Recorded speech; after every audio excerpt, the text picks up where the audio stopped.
Bangladesh premier league BPL এ এবার আসরের ফাইনালে সেঞ্চুরি তুলে নিয়েছেন রাজশাহী রয়্যালসের ওপেনার তানজিদ হাসান তামিম। বিপিএল এর ইতিহাসে প্রথম বাংলাদেশি ব্যাটার হিসেবে সর্বোচ্চ 3টি সেঞ্চুরি রেকর্ড গড়েছেন এই বাঁহাতি ব্যাটার।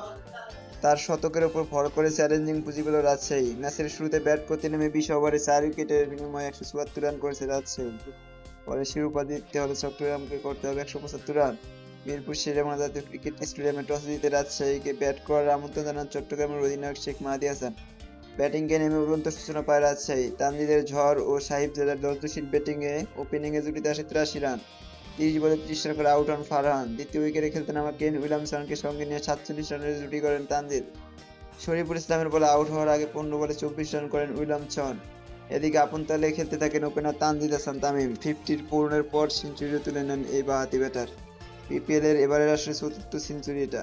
আর এবিপিএল এর ফাইনালে তৃতীয় ব্যাটার হিসেবে সেঞ্চুরির স্বাদ পেলেন তানজিদ। এর আগে ফাইনালে সেঞ্চুরি করেছিলেন ক্রিস গেল ও তামিম ইকবাল। শেষ পর্যন্ত তানজিদের ইনিংস থামে 100 রানে। মাত্র 62 বলে খেলা তার এই অনবদ্য ইনিংসটি 6টি 4 ও 7টি 6-এ সাজানো।